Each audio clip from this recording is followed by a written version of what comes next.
William Cowper is the writer of this hymn.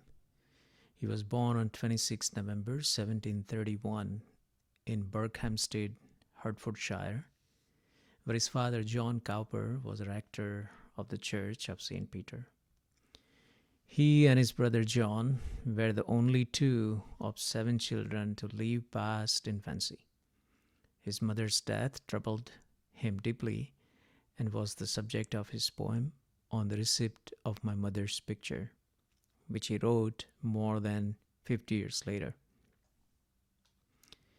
He grew close to her family in his early years. He was particularly close with her brother Robert and his wife Harriot. They instilled in young William a love of reading and gave him some of his first books, which consist John Bunyan's Pilgrim's Progress and John Gay's Fables. While he was studying law, spending most of his time at the home of his uncle Bob Cowper, where he fell in love with his cousin Theodora, whom he wished to marry, which her uncle did not approve. This refusal left Cowper distraught and suffered his first severe attack of depression or mental illness. He had a good friendship with John Newton, who wrote the hymn Amazing Grace. William wrote a number of anti-slavery poems, which resulted in Cowper being asked to write in support of the abolitionist campaign. Cowper wrote a poem called The Negro's Complaint in 1788, which rapidly became very famous and was often quoted by Martin Luther King Jr.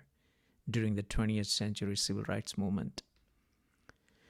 In 1763, he was offered a clerkship of journals in the House of Lords, but he broke under the strain of the examination which he was supposed to pass to grab that job.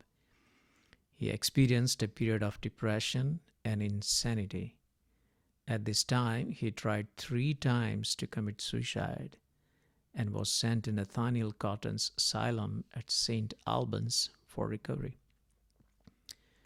Cowper was seized with dropsy in the spring of 1800 and died on 25th April 1800. He is buried in the chapel of St. Thomas of Canterbury, St. Nicholas Church in East Durham. The reason why I would like to put this kind of biographies of the hymn writer is just to understand that the people who wrote such a beautiful hymns like there is a fountain filled with blood which flows from Emmanuel's veins,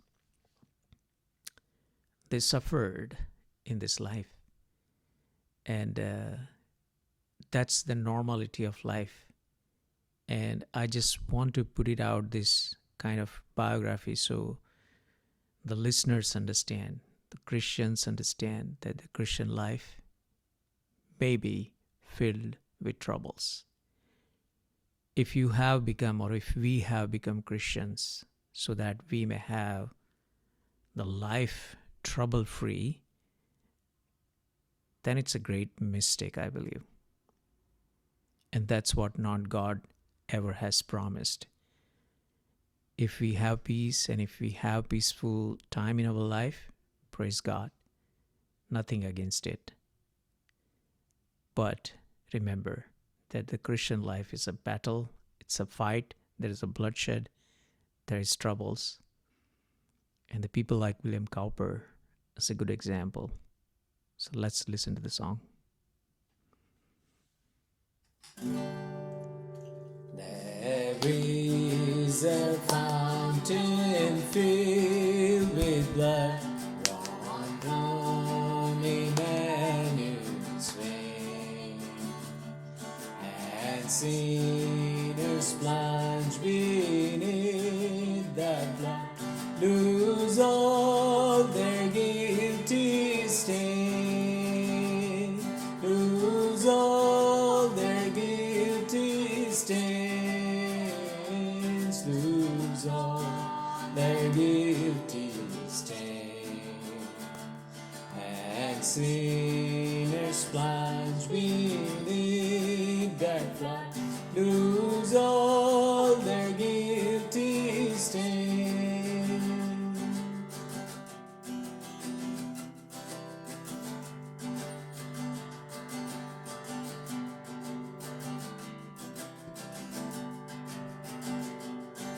The dying feet rejoice to see that fountain in its day. And there have I, though white as He, washed all my sins away, washed all my sins away, washed all my sins away. And there have I, though white as He, washed all my sins away.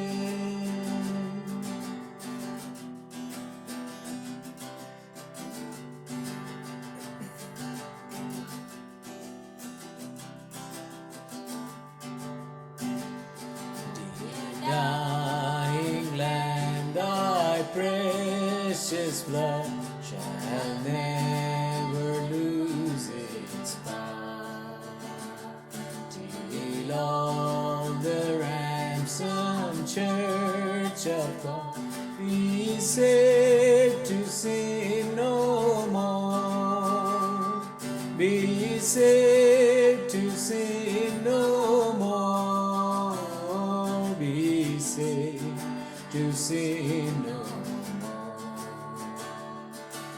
In all the ransomed church of God be saved to sin no more.